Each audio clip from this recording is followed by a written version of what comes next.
Race is not where the line is drawn. It's God's side and the other side. Hello. Good morning, everybody.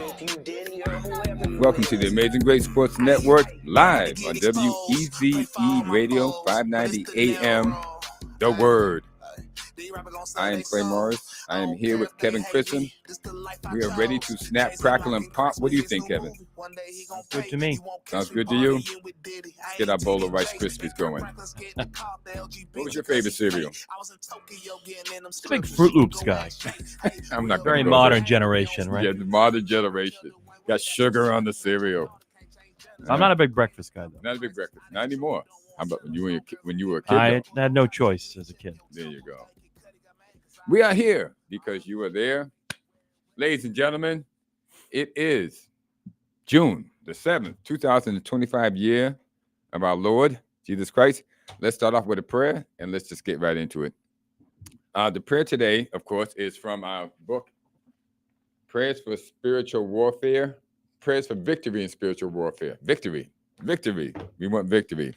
And we are in victory in marriage, which is very important because marriage is the backbone of society. Well, the lack of it is the lack of a society. So let's get to it. God created marriage with a purpose in mind, a mission. A kingdom marriage is not solely about making you or your spouse happy. The mission of a marriage is the advancement of God's kingdom on earth. One's happiness in marriage is an organic outgrowth when they seek this goal. So we need to put on the belt of truth. Lord, the foundation of any healthy marriage is love. Not love as the world defines it, but a love made up of attention not love as the world defines it. Not a love that's made up of attention or desire, but a love where I take my eyes off my spouse and my expectations of them to satisfy me, and I place my eyes squarely on me, what I am given and how I am responding. That is the love that makes a marriage strong. I ask for that marriage, that love of marriage, in Jesus' name, amen.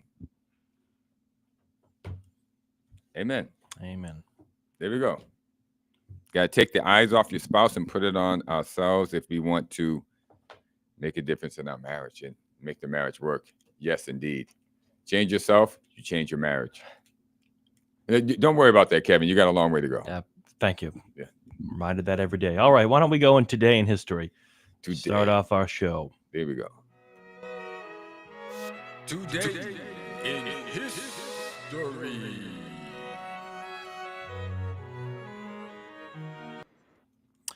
So I think I'm actually leading off today for you Today are. in History. It's You're a great the man. honor. You're the star of the show. There we go. No, never. So coming up today, actually, the 157th running of the Belmont Stakes going on up in Saratoga Springs, New York. And just a few years ago in 1873 was the 7th running of the Belmont Stakes. That's and right. James Rowe, I don't think James is around anymore, along with aboard the horse Springbok, won the Belmont Stakes. The question was, who owns the record for the Belmont Stakes? Which horse? Which horse? That's a fine-looking horse, right? I think that's an easy question if you're a horse aficionado, horse racing aficionado, or if you. But let's face it, if you know the answer, it's an easy one. Yeah, just call us in and claim your prize. The second one today in history. In 1978, on June 7th, 1978, the 32nd NBA championship occurred. The Washington Bullets defeated the Seattle Supersonics. Neither one of those teams are still in the original form. That's correct. Yes, in 7 games. And the question is, who was the MVP of that series between the Washington Bullets and the Seattle Supersonics? I can tell you it wasn't Dennis Johnson. Who was on the Seattle Supersonics? Okay, that's only for people who go way, way back. They would know that. If you lived in Seattle, Clay, would you be upset if your franchise, like the Supersonics, moved to Oklahoma City? Would you want an NBA franchise back in Seattle? Yes. It's been talked about a little bit. Yes. Of course, yes. This is where Kevin Durant started. Yeah. Anyway, we'll talk about the NBA a little bit. But before we do that, another question here on the NHL. That's going to be our first topic of discussion today. But The question is 1989. The great Wayne Gretzky wins his 9th NHL Hart Trophy in 10 years. Question, well, who was the NHL player that's won the most Hart Trophies? I think I can give the answer since I mentioned the name, and that is Wayne Gretzky. And I'm sure many folks out there that had the answer knew it anyway. So Wayne Gretzky, of course, has won the most Hart Trophies. Best player in the NHL, and will go down, even though Alex Ovechkin did break his record, he will still go down as the best NHL player, at least for a long time. We even have an answer. I mean, I have an answer for the 1978 Washington Bullets Supersonics. Yes, but you didn't mention his name in the question, so I think gives people an opportunity to. Well, yeah, I mean, somebody just texted me the answer. Wes Unseld. That's correct. Wes Unseld. Claim your prize. Congratulations to you know who you are. Anonymous texter. I'm going to wait for you to call in. Do we have a text line into the show, or they just go privately to you? Somebody privately text me. Oh. It's from an unknown number, so we're going to have to wait till this person Very calls suspicious. Well, we need some more information. Let's get our commercials so that we can get those out the way. Yes, very good. And then after that, we will delve into the NHL.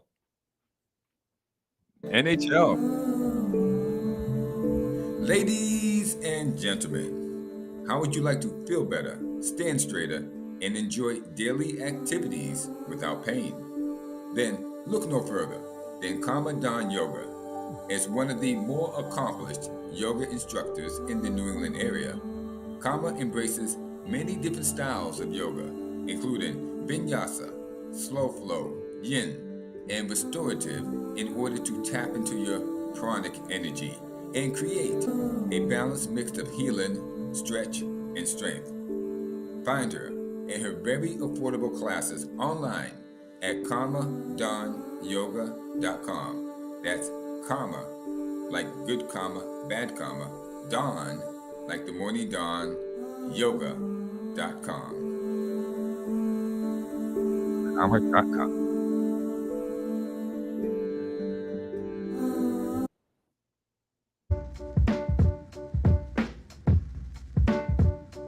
Hey, are you feeling a little achy or sore from the cold weather? Then take a visit to Dylan's Russian Steam Bath. At Dylan's Dry Sauna or Wet Steam Room, you can de-escalate, de-stress, and detox your body and mind. A hot place of massage or a variety of oil massages are available.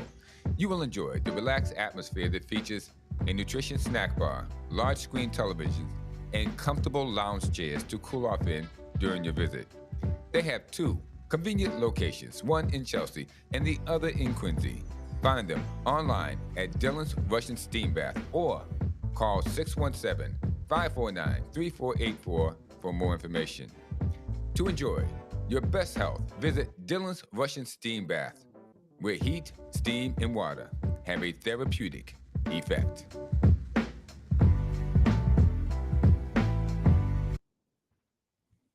There we go. Just stay off that top rack. Yeah. They have a top level there. That thing gets hot. Yes.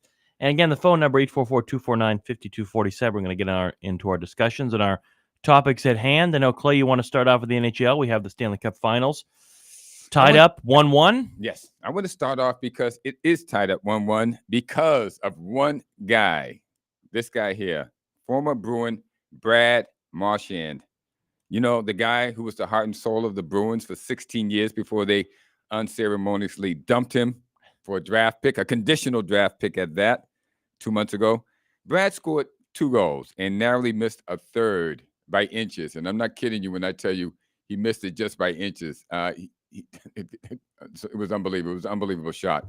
But it just rolled 1 inch away from the into the net, and should have had 3. And that's the reason why. The Florida Panthers in Game 2 of the Stanley Cup Finals scored 5 goals, 2 of them by Brad Marchand, the second one in double overtime. I don't know how to emphasize this. Okay, I'm going to tell you what I will do. We're going to go into the goals. We're just going to let you hear it and see if you can get this. How important was it to do? On a breakaway, moving in on Skinner, score! Short-handed, 4-3 Florida. Marchand was betting that Lundell was going to get that puck, and he took off. Ahead for Marchand, moving in on Skinner. Marchand is It is. Wins game 2 for the Panthers in double overtime. Are you kidding me? Brad Marchand anticipates this puck. It Are you takes a kidding me? fortunate bounce. This is exactly the same as his shorthanded goal. He gets open. Lundell's the guy that gets the puck, and he goes forehand, backhand, Right and through. just somehow Straight slides through. this Just puck slid right under through. Stuart Skinner. Well, close your eyes and pretend like he's still with the Bruins. Unbelievable. So we've heard that before, and we'll continue our discussion now on the NHL. Before we do that, we've got our friend Wayne, who's on the line, calling in early this morning. Wayne, good morning. Welcome on into the show. Kevin, Clay, good morning. Good morning, Wayne. Hopefully going forward, the NHL does more to get Connor McDavid on regular prime time, man. That guy is just a talent. Oh, did you see We it? need to see more of that What was guy. that, the second or third goal? It was actually an assist. He didn't score the goal, but the assist, right? Exactly. Unbelievable. Yeah, Kevin, But did you see, I'm calling this, it was amazing. this morning. I'm calling this morning, but, you know, all these bad actors always get all the press. Someone who's doing so well and so much good in the world is not getting any press that I think she deserves, and that is Miss Maya Moore. Maya Moore. We know the name. I You have don't- to. You're gonna have to You have to bring elaborate us on up to that. speed on that one, Wayne. I'm not following. Well, I think, you know, the WNBA does not have a trophy named after anyone as yet. And I like to see her at least get some consideration for at least an MVP or maybe having the trophy named after her for what she's done in her life. She's won on every level: college, European League, the WNBA, All-Stars. It'll take up the whole hour of your show to mention all the awards that she's won. But her biggest achievement is getting her now husband, who was sentenced to 50 years in prison after serving 22 years, freed and married this man. We need more good stories like that in the world. Well, I'm going to have to look a little bit more into this, but hopefully the marriage works out, because I did do a marriage thing earlier today on marriage, how to keep your marriage together. So maybe if she reads this, she can keep it together. Well, it's a feel-good story, no It's a doubt. feel-good Wayne, I story. wasn't aware of that. I'm not an avid follower of the WNBA, but I will say I think the WNBA has certainly seen a rating spike the past year, not just on TV, but people going to games, particularly to see one player in particular, and that, of course, is Caitlin Clark of the Indiana Fever. So, Right.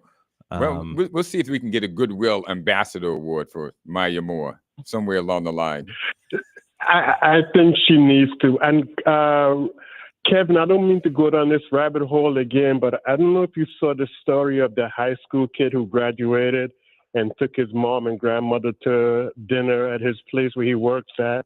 And in his graduation stove was there, people were understaffed, and he was there helping bag stuff while he just walked off the graduation stage hours ago. And we got a guy going up to Chestnut Hill and couldn't make it back to Fenway Park to coach to manage a game. Oh yeah, well, yeah.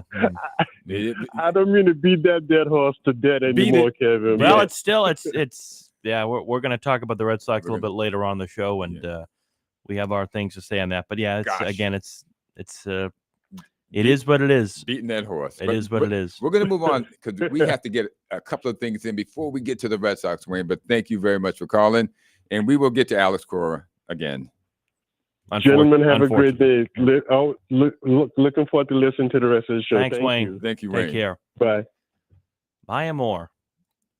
I remember her name in college. I haven't heard that name in a while. Yeah, but it's been a while. Yeah, we're gonna have to look up, and next week we'll have more information about Maya. He just caught us right off guard. Just slapped us away. A rare caught off guard. Okay, what do you got? What's your take on what's happening? Well, I mean, I always said this series was going to go 7 games, and I think you've seen the first 2 games now that have gone to overtime. On Friday night, double overtime.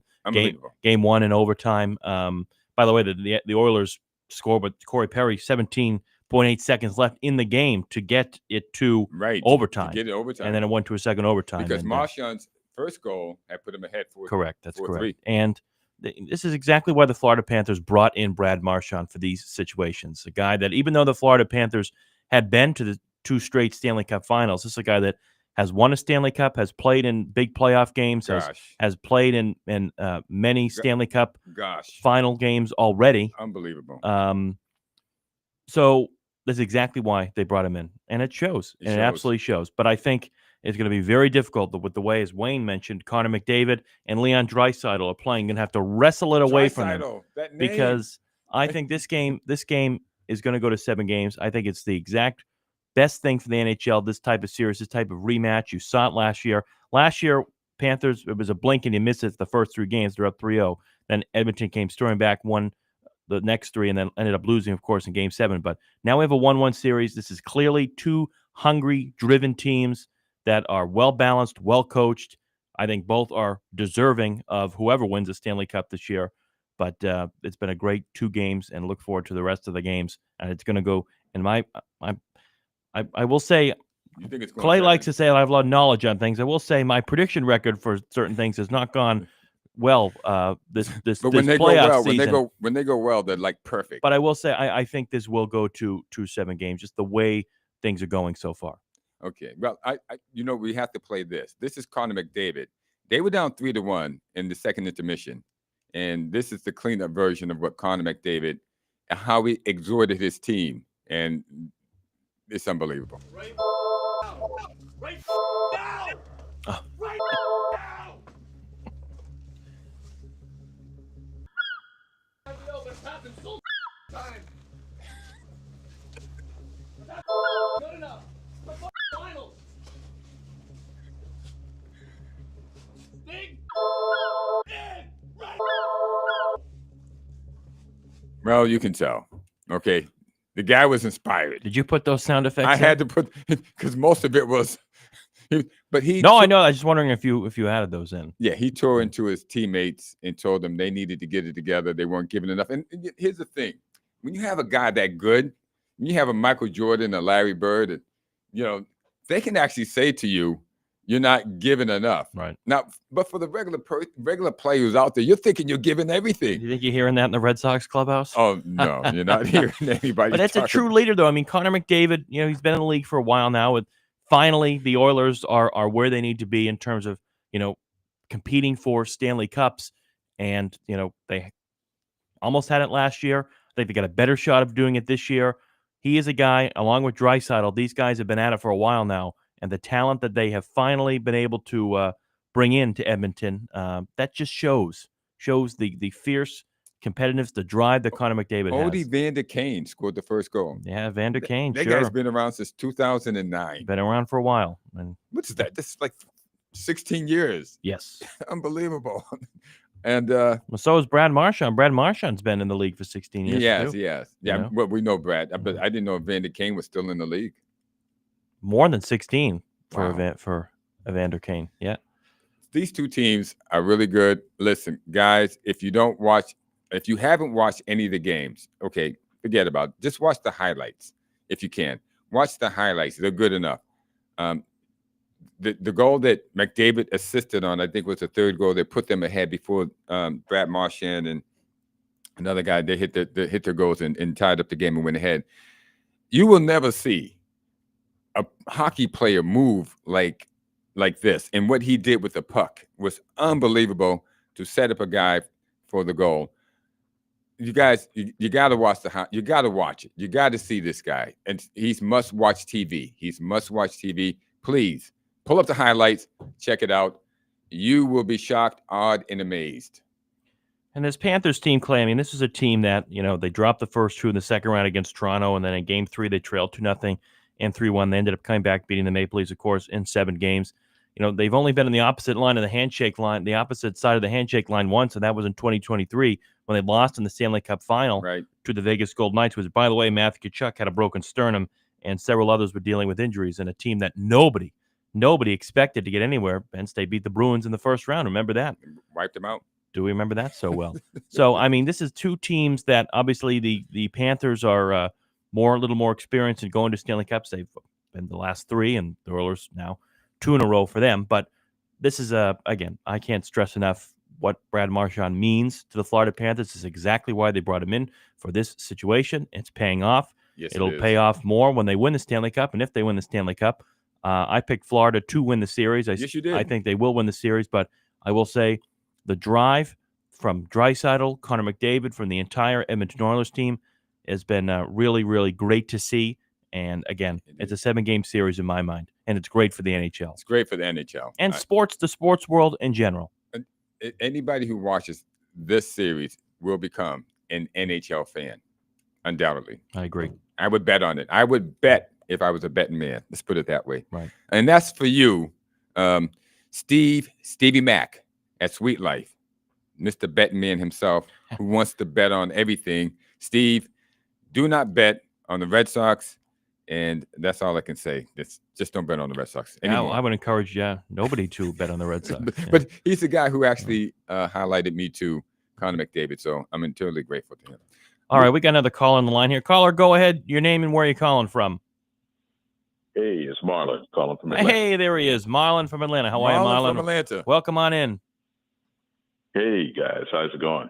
Are you going to segue us into the NBA because we're ready to move on there? Hey, and listen, it is a whole lot to chew on this morning. I try not to beat Wayne because he's always so entertaining, and I was tickled to death when he brought up Maya Moore. I bet you were. I know you were. I was tickled to death. He's absolutely right, but, I won't beat that. I think Wayne did a pretty good job. What you got? So I know you guys wanted to know how I know about Wes Unseld. So, I used to live in D.C. before I moved to Boston. And then when I moved here, my brother and I were just talking about how much of a sports fan I turned into when I moved to Boston. I would flip the TV over, kick things around. And the first sport that I really enjoyed was actually the Bruins. I think Gary Chivas was the goalie back then. But, so then, of course, having been in D.C., I followed the Bullets. And that's how I knew it was Wes. It was Wesley Unseld. And it's no longer the Bullets anymore. It's now the Washington Wizards. Bullets was too provocative.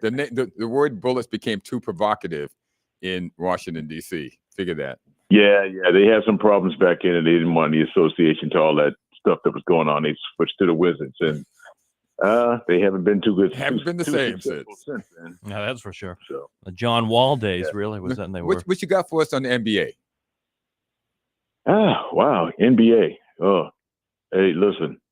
There's a guy I won't say anything, but I lost a bet to this guy. I won't give him any airtime and talk about that. But anyway, so I made a bet and I picked OKC and he picked Indiana, and well, we'll see how that works out. I mean, I think the NBA, just like the NHL right now, is on a high. I don't think you could have gotten a better series between the teams that are out there. I think they're very competitive. They're hungry. They're young. They got brand new stars, and the NBA right now, I think, is, even though they're two smaller market teams, I think this is probably one of the best things for the NBA. Marlon, as a fan of the NBA, some folks have said it. Do you think we're seeing the end of these super teams? I mean, you look at some teams that go out and spend significant amount of money.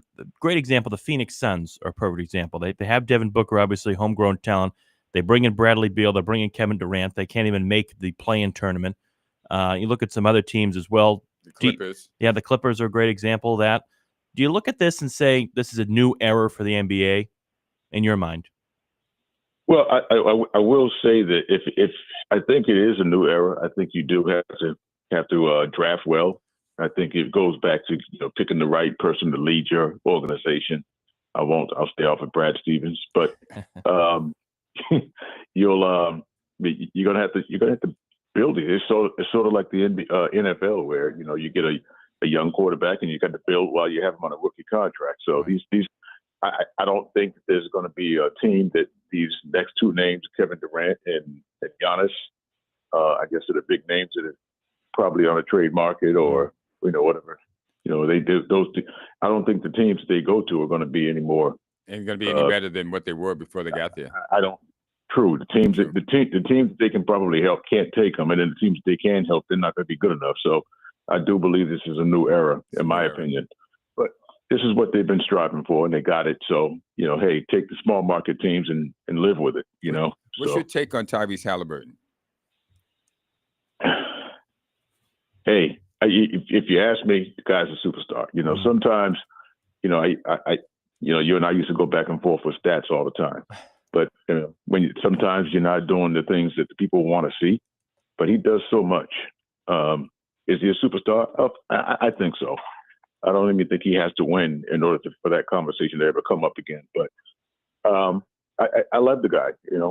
He's a clean-cut guy. His dad had a little small slip on the guitar, and but he immediately corrected it. He didn't have to spend 3 or 4 days of someone trying to convince him to put something out there. He did it immediately. I think there's some high-character guys in the league right now. Shea Gildress and him. Yes. I like what's out there. If I'm the Sacramento Kings, I say to myself, what did we do by trading away Tyrese Halliburton? And I asked you, does anybody know why they did it? Well, Who did they get? At the time when they traded him away, February of 2022, the trade deadline, which almost more than 3 years ago now, they had a significant amount of point guards. They had at the time Tyrese Halliburton, Davion Mitchell, and De'Aaron Fox. By the way, none of those 3 guys are playing for the Sacramento Kings right now. And they wanted to bring in a guy that was going to be an enforcer and a big man, and that was Sabonis, who now is still with the Kings. The Kings did make the playoffs. They didn't make it that year. They did make it the next year in 2023, and they had a great year, but they got bounced by the Warriors in the first round in 7 games, and they haven't really done anything since. They fired Mike Brown, their head coach, and just if I'm in the organization, I say, wow, we really screwed that one up. With the way Tyrese Halliburton has come on. Sort of like the Knicks. They got a lot of the Knicks in them, don't they? Yeah, that's for sure. Speaking of that, Marlon, before I let you go, I want to ask you one question. Clay just brought up the Knicks. Tom Thibodeau, your just quick thoughts on that firing. I think it was a quick decision. I don't know what's going on internally. I think it was from the lay person who's on the outside looking in. I just think it was a silly move. They have not been successful up until this point in over 25 years, and then you yank the guy, sort of like what Denver's done in Malone with Malone. I don't know what's going on internally. Right. When you have success, and a perfect segue into what you guys think about Alex Cora. Hey, I don't think firing Alex Cora is the answer right now. I think they got some bigger problems, and if you don't fix those, then I think the frustration is going to continue. But sometimes you want a championship coach, and he's been there and who's done it, and I don't know. I think they have some other issues. Just my opinion. The Celtics should pick him up and let him co-coach with Missoula. Missoula has a lot to learn, and Thibodeau could teach him. Well, don't Missoula. Yeah. don't get me started there. Yeah. All right. Last thoughts. Marlon, thanks so much. Say hello to everybody down in Atlanta there. I'm going to ask him one last question. You've got a lot. Last thoughts on the NHL. Who wins? I'm going with the Panthers. I don't know when Florida became a hockey mecca, but I'm going with the Panthers. That's exactly right. Past decade. Not too long ago, so now the Panthers are doing it. So. There we go. Past decade, really, the Tampa Bay Lightning really started that, and even more years before that. But anyway, Marlon, thanks so much. Calling time. Good to hear from you. Hey, take care, guys. Take care. Thank you, Marlon. 844-249-5247. 844-249-5247. So we kind of segue. We're jumping back and forth here, but I did want to say one more thing on the NHL, if you don't mind, Clay. Go for it. This is why we need 2 hours here in the show. There's so much to talk about. But by the way, Game 3 of that series, Florida and the Edmonton Oilers, back to Florida on Monday.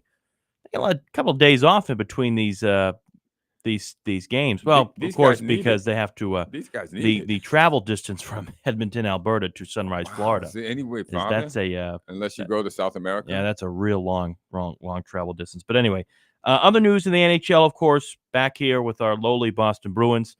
Well, we finally have a new head coach, and is a name that many Bruins fans will know and perhaps know well. Marco Sturm, of course, who played 5 years here for the Bruins from 2005 to 2010. Of course, many Bruins fans will know Marco Sturm best for his game-winning overtime goal in the 2010 Winter Classic at Fenway Park, where the Bruins beat the Philadelphia Flyers 2-1. Marco Sturm scoring that goal in that game.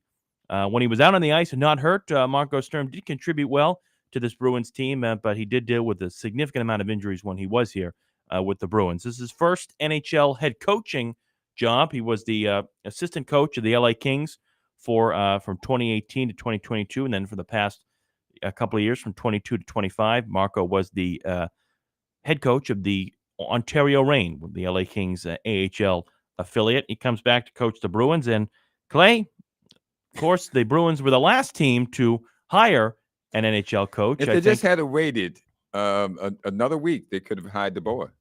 Yeah, I got some issues with that. Pete DeBoer is a great head coach, and that's a different story for a different time. And talk about internal problems. Clearly, a lot of internal problems with the Dallas Stars. But anyway, Marco Sturm is the head coach, and well, he's a great German hockey player. Of course, he retired after the 2013 season. He became the general manager for Germany's under-20 men's national team. Was the head coach for the men's senior national team as well, and then he came back to the States. Was the assistant coach of the Kings, and then of course coached the Ontario Reign. Yeah. 46 years old, and I mentioned the Bruins, before the Dallas Stars fired Pete DeBoer, were the last team to hire a head coach. To me, that signals, well, I don't think a lot of people wanted to come coach the Boston Bruins, and I don't think this was a destination for coaches to come and be hired. I'm going to agree with you. Right now, the Boston Bruins have become an entry-level position for coaches. That's right. They can't get the established guys anymore. I don't think they can. I think that's why you end up with the Marco Sturm. I don't know if Pete DeBoer would have came here.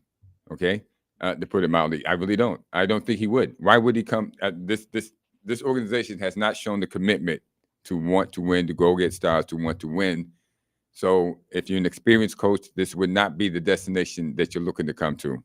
And I think they're stuck at being, as I heard on, I think it was WEEI. I hate to bring up another station, but yeah, they said an entry-level position. And yes, the Bruins have become an entry-level coaching position.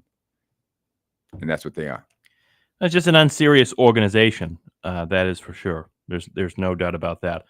But one guy that has endorsed Marco Sturm to be head coach, and that is Patrice Bergeron. Patrice Bergeron and other players who have played with Marco Sturm saying that they believe he can do for the Bruins what he did for Team Germany, and that was really successful with those young German players over there playing. And Patrice Bergeron obviously going on and saying that he is a fit for this franchise, and that he believes that he'll do just fine. So we'll see. I think it's for whatever reason, the Boston Bruins, it's not the front office, it's not the players' fault, it's not the GM's fault, it's the coach's fault usually, and the coach is usually the scapegoat here for the for the Boston Bruins. For the ownership. It's never front office. I mean, do they have incriminating information on Don Sweeney? It's amazing to me how he has not been removed from office yet. You mean, does Don Sweeney have incriminating evidence? And that could also be true. Something on management. That's a fair point. Why they're not going to fire him. That's a fair point. Because, yes, I mean,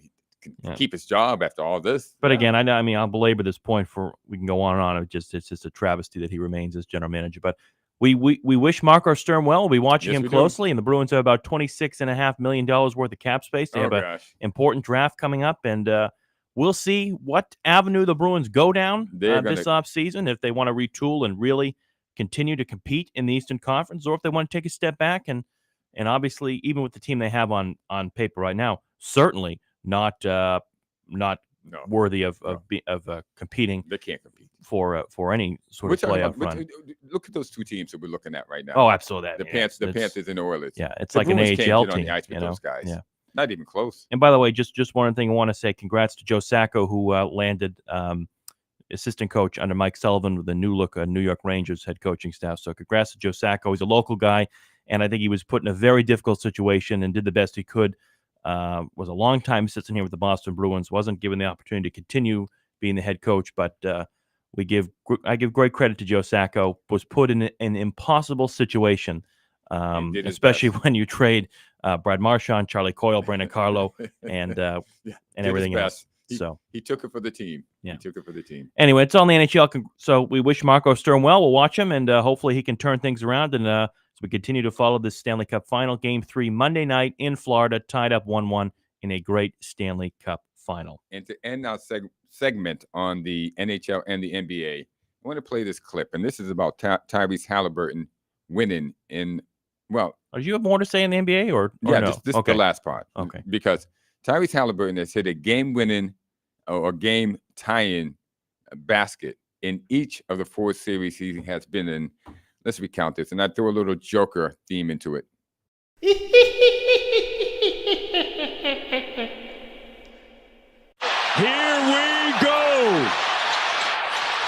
Halliburton.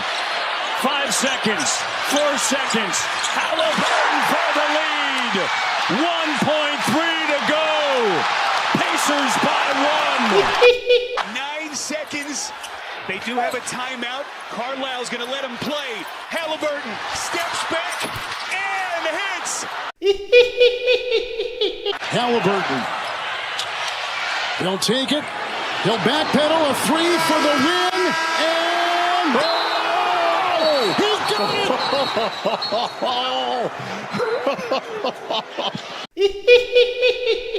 Halliburton looking. Halliburton driving. Pulls off. Jump shot. It's good. It's good. With 0.3 of a second remaining. Timeout. OKC. Tyrese. Nightmares if you're a Sacramento Kings fan. Nightmares. Unbelievable. Gosh. Can you believe it? Well, he's really become a great star here in the NBA for years to come, and I think it just goes to show. I don't want to hit on the Celtics too much, but had the Celtics advanced to the Eastern Conference Finals and they beat the Knicks, I think Indiana would have steamrolled them. I really do. It seems inevitable to me, and I said this. The only people who don't know, I mean, those of us who were here when the Patriots won their first Super Bowl, those of us who were adult enough to remember that after they beat the Oakland Raiders, it seemed inevitable that they were going to become the champions. It you just felt it, and it's a feeling. This is not much of a thinking thing. I feel that way with the Indiana Pacers because this guy steps up his game, and I can't compare Tom Brady with Halliburton. They're two different people. There's two different sports. But I'm going to tell you the feeling I get that if the ball is in their hands, and remember now they had to go down. The Patriots had to go down to tie the game. Okay, the ball was in Tom Brady's hands, and as we sat there watching that, we couldn't believe it was happening, but we knew it was happening. We knew it was happening. Even with the tuck rule, it seemed like it should be over. It wasn't over, and he came back and he threw the passes to Troy Brown that got him down the field in order for Vinatieri to kick that 3-point field goal that tied the game, and then he brought him down the field again for the next field goal, which won the game. And that's the feeling you get when you're watching the Indiana Pacers right now. And by the way, in Game 1, Clay, this is amazing. I was looking up some statistics here. By the way, the Oklahoma City Thunder, who won 68 games this year, were up most of that game. Right. Indiana turned the ball over 24 times. They got 17 fewer shooting possessions, trailed for nearly 48 minutes in that game, and they were down 15 points in the fourth quarter.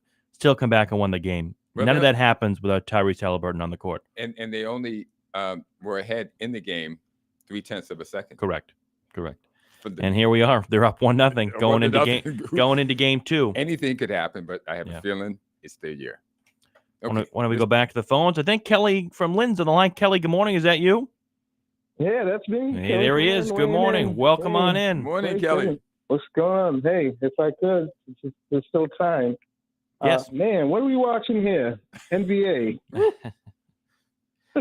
It's a new era in the NBA, Kelly. We're starting to see these smaller market teams make their mark here in the NBA, and, well, I think it's great to see.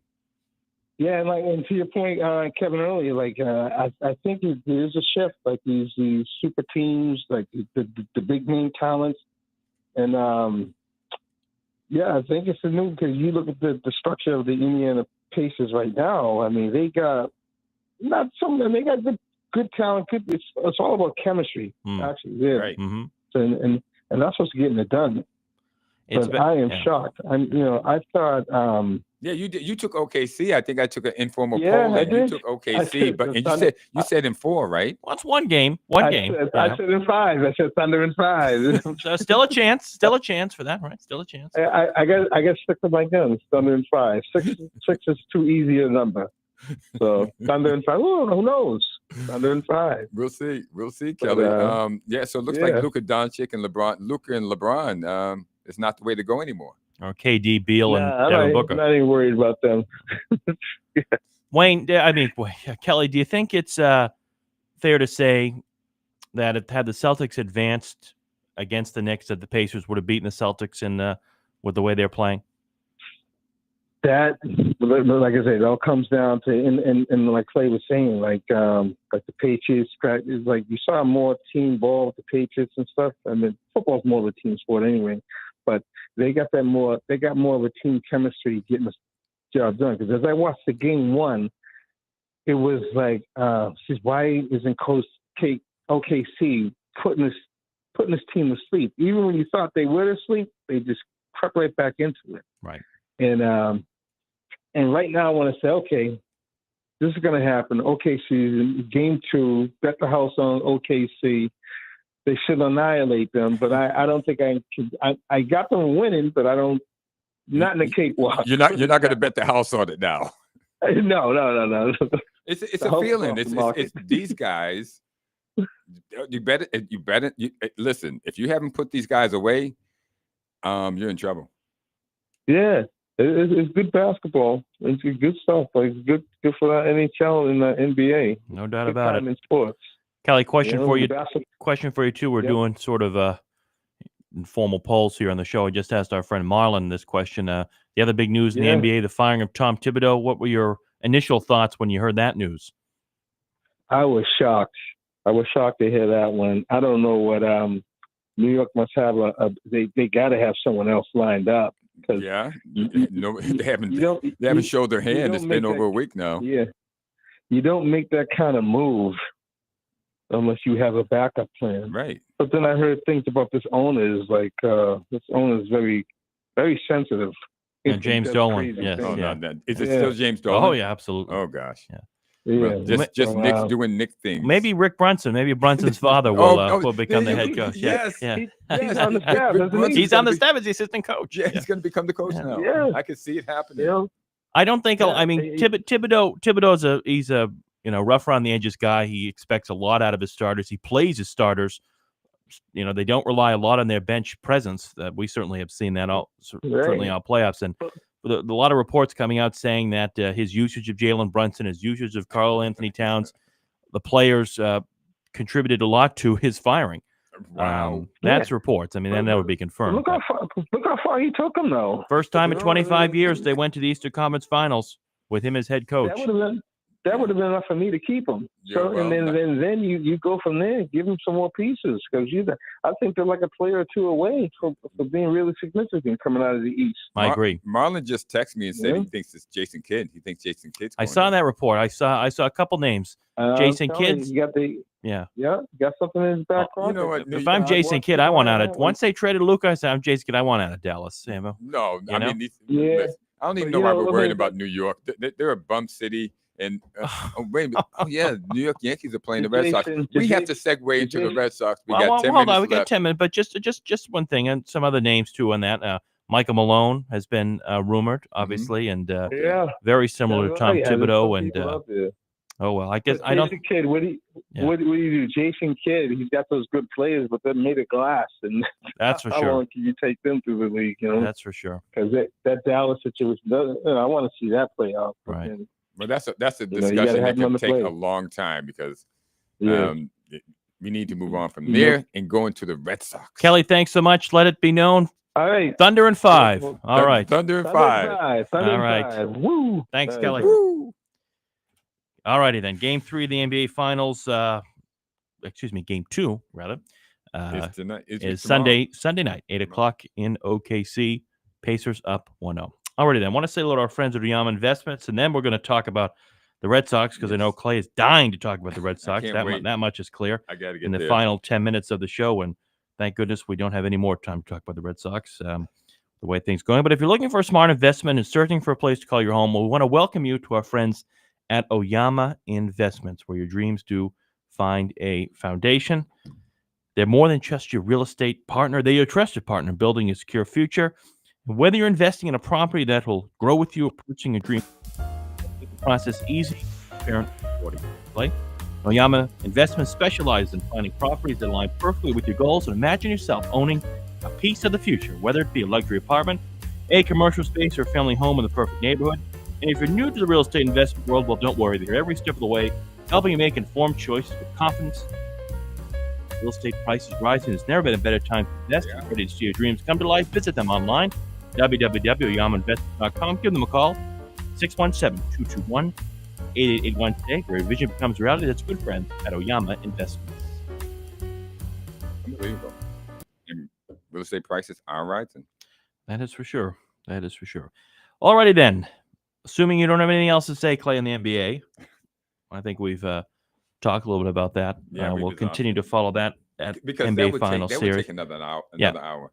I think it would. I think it would. Let's move on to the Red Sox, who lost last night to the New York Yankees and gave up 5 runs in the first inning. Pretty much sealed the deal. I think the final score was 9-6. It was 9-6. A little bit of fight from the offense, but not enough.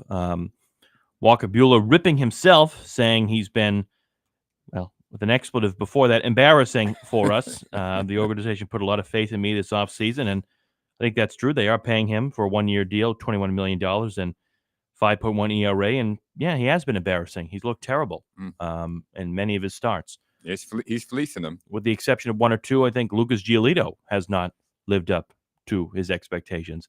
I think Brian Bayo, who I call because all he does is just throw 4 innings. Yeah. He has not lived up to his expectations. Tanner Houck. The only one, Tanner Houck, injured or not, has not, at least this year, lived up to his expectations. So, that being said, they can't just rely on their one guy, Garrett Crochet, to get them to where they need to be. They need to have these guys come out and pitch quality starts, and that's not happening.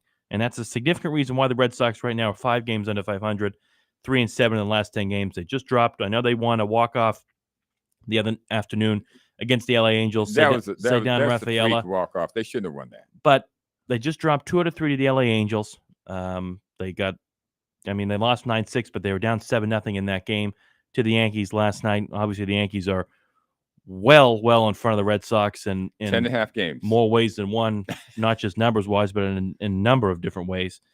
So, again, it's, you feel good, Clay, last week when the Red Sox took 2 out of 3 in Atlanta, and it seemed to be, again, but as of what I'm saying, it's the 1 step forward, 2 steps back Boston Red Sox. Yeah. That's the mentality. That is the mentality. And Breslow came out a day ago and said, we have a lot of confidence in Alex Cora. He said, I'll read you the quote, and he was on a different network. We're still working on getting him to come on our network, but we'd love to get Craig Breslow over here. He said, quote, we're always going to be anchored to what is best for the team, and we have a lot of confidence in Alex as the leader of this group. He's won in Boston as a player. He's won in Boston as a manager. We have conversations daily about everything that we can do to get us back on track. That's where our focus is, and that's where it will remain. When a team is struggling like we are, and it's falling short of the lofty expectations we had set ourselves, and the fans had set for us, we feel a sense of responsibility and accountability. We've got to figure this out, and that's where we're spending all our time.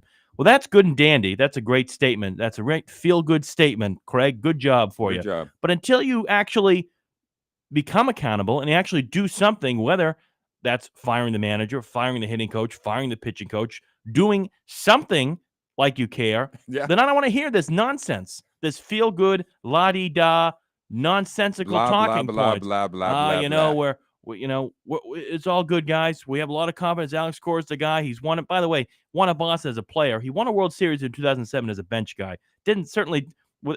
Without Alex Cora, I think the Red Sox still would have won that World Series, by the way. He didn't make any significant contributions. Right. And again, in 2018, I don't want to take anything away from a manager that's won a World Series, but it was a team that he inherited. Okay? He was a voice that was needed for the Red Sox at the time. It's exactly like with what we're seeing now with the Knicks and firing Tom Thibodeau. He had overstayed his welcome. John Farrell obviously got the Red Sox to where they needed to be, but couldn't get him to the final stop, and Alex Cora was the guy that the Red Sox counted on at the time, and he delivered in more ways than one. And I give him great credit for that, okay? That was 6 years ago, or more than that. Okay, 2018. What are we now? 25. Yeah, 7 years ago. 7 years ago. Here we are now.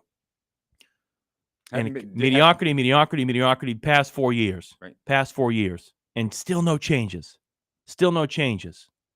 Yeah. And we continue to sit here and have the same discussions and conversations. We're working hard. We're exploring all the avenues. No, you're not. You're not exploring all the avenues, because one of the first avenues you need to go down is the release of Alex Cora from his position to get some change out of this team. And a change is heavily needed. I mean, these guys, what are they, 3-7? Something. 3-7 in the last 10 games, 5 games under 500. There should be 2-8 in the last 10 games. And there's no what is that? Rainbow. you know what? There's not even sunlight at the end of the tunnel. Right. Forget about it. It just looks like it's going to get worse. And you keep talking about you're exploring options. Craig, you're going to become one of the options that needs to be explored if you don't make changes and get some pitching in here. And listen, Breslow. I mean, I gave him credit. You brought in Bregman. You brought in Crochet. You brought in some other pieces to help get you this team where you thought it should be. Hasn't worked out. Hasn't worked out. So the clock is on you now. Time is ticking. And 2 days before Breslow came out and said that statement, the manager himself on that same network spoke and said, "We keep making the same mistakes. We're not getting better." That was after the 4-3 loss to the Angels. At one point, it has to be on me, I guess, right? Think? I'm the manager. I guess he's just figuring that out. I'm the manager, so I've got to keep pushing them to get better. They're not getting better. You get frustrated, but at one point, it's like, okay, what are we going to do about it? What's going to change? Because we keep doing the same thing. Are we going to keep talking about one-run losses? We have what? 17, 18, whatever it is. It's the same thing, same thing. Is it effort, preparation, attention to detail? I have no idea. I watched that game and I was like, wow, this is real. It's frustrating. Let's try this, Alex. Let's try to be honest, okay? You buried a rookie in the most pressure-filled position, cleanup, and you buried him there for a month. And you're talking about you don't know why? Because nobody on the team trusts you. Everyone on that team knew you buried that kid there to make him look bad because you wanted David Hamilton, but management signed Christian Campbell, but you wanted Hamilton out there. So you buried the kid, but you screwed the team. Nobody's talking about this. Everyone should be talking about this. You set this up that nobody on the team can trust you. Everyone on the team knows what you did, and they can't trust you either. The Red Sox lead the league in errors at 53. And by the way, they fired Carlos Fablis, who was the third base coach for a while under Alex Cora, and they fired Andy Fox last year, 2 infield instructors. And yet the issues continue to persist with the fielding. But yet no accountability at the top. No accountability at the top. Wow. Yes, they do lead the league in most errors. They lead the league in most one-run loss games. I'm sure looking at the ERA for the rotation is probably, not at the bottom because of Crochet. And everybody says, well, did Alex Cora make Walker Buehler pitch like that? Did Alex Cora make Trevor Story swing the bat like that? We talked about chemistry. We talked about, guys that feel good. Alex Cora's not giving them a reason to feel good up there. And it is weird. And I told this to you, Clay, this week. When I saw that statement from Alex Cora, that's just his weird way. Alex Cora said a lot of weird things when he was manager for the past 7 years. I guess I'm the manager. This in his weird way is saying, I don't want to be the manager anymore. But then you got Breslow coming out and saying, he's our guy. He's our guy because you paid him to be the guy. And they don't want to renege on that contract because then they have to pay him and then go pay another manager. I think that's what they don't want to do that. And by the way, when this core experiment is finally said and done, whether it's midseason, whether it's in the offseason, whether it's in 2 years, I don't want it to be a Jason Varitek. I don't want it to be an internal guy. Go out and get a guy that has no affiliation with the Boston Red Sox. Really? Yes. They need a totally new voice. Okay. A new voice for the direction of this franchise. And until that happens, when it happens, I'm not sure when it'll be. But until it happens, we're going to continue to sit here and talk about this team where they are. 30-35. They're on pace to go. I think I saw, what was it? The on-pace record going forward. They're projected to finish at this point at 78-84, right where they've been the past 3 years. Wow. Well, ladies and gentlemen, that's all I have to say. We're going to give you some good news. The Belmont's being run today, isn't it? Yes, it is correct. 157th running the Belmont Stakes. Yeah, it's going to be a Belmont running today. And who's the favorite? We're going to have to look this up. Give you some good news before you get out of here. Don't want to bog you down with all this bad news. Sorry to end that way. Maybe we should start on the Red Sox going forward and then go into some better sovereignty in news. Journalism face off in the Belmont Stakes today. Who is going to be the winner? I think it's going to be journalism, but we will see. There we go. Hey, everybody, enjoy the rest of your weekend. Take care, and maybe some weekend we'll start to talk about the Patriots next week. All right, there we go. You heard it from him. Enjoy the day, everybody. I was in Tokyo getting in them scriptures. You can go ask Jay. Hey, real Christ gang. If you don't step, you not a member. Tell the